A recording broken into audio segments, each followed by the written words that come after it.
warahmatullahi wabarakatuh. Perkenalkan, nama saya Destaryani Salsa Syabila. Di sini saya akan mempresentasikan tugas seni budaya, yaitu tentang kritik tari. Berikut penjelasannya. Fungsi kritik tari. Fungsi kritik tari adalah membentuk penonton menjadi lebih kritis. Setelah terbentuk penonton yang kritis, pada giliran berikutnya seniman tari atau para kreator tari benar-benar mendapatkan penonton-penonton yang mempunyai bekal pengetahuan yang cukup dan berpandangan yang lebih luas serta terbuka, atau dengan pengertian lain mendapatkan penonton yang terpilih. Maka dari itu, kritik mampu menciptakan masyarakat berkualitas dan berwawasan mendalam tentang kehadiran sebuah karya seni. Fungsi yang lebih utama selain memberi penilaian, kritik merupakan suatu jembatan. Sebuah kritik mampu memberi penilaian, kritik mampu memberi penjelasan kepada masyarakat tentang adanya suatu karya yang mempunyai bobot baik bobot artistik maupun bobot non-artistik. Penjelasan berikutnya yakni bentuk kritik tari. Adapun kritik tari dibedakan menjadi 3 bentuk, yaitu sebagai berikut. Yang pertama, kritik impresionistik, yaitu kritik yang berupa kesan-kesan pribadi secara subjektif terhadap sebuah karya seni tari. Yang kedua, kritik penghakiman, yaitu kritik yang berupa kesan-kesan pribadi secara deduksi atau kritik yang berpegang teguh pada ukuran-ukuran karya seni tari tertentu untuk menentukan karya tari tersebut baik atau tidak.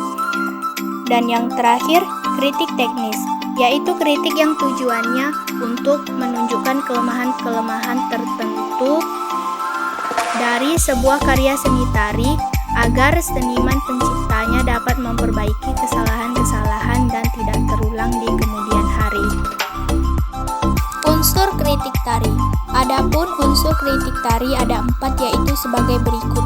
Yang pertama, kritik populer, yaitu kritik yang ditujukan untuk konsumsi massa atau umum.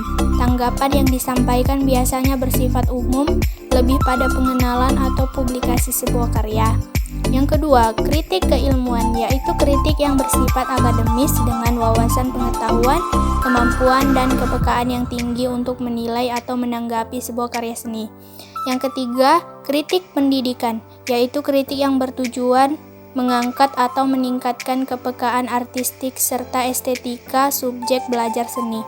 Yang keempat, kritik jurnalis, yaitu kritik yang hasil tanggapan atau penilaiannya disampaikan secara terbuka kepada publik melalui media massa, khususnya surat kabar.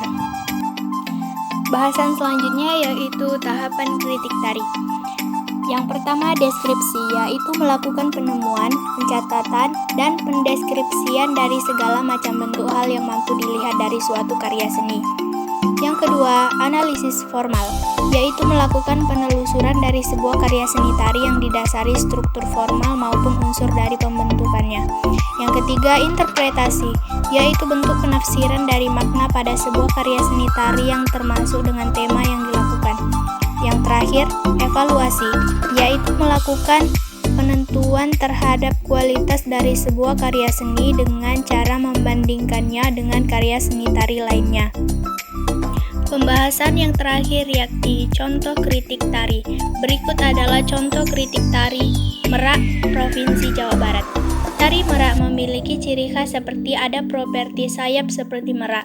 Saat menari memang gerakannya tidak cepat dikarenakan properti yang sedikit berat.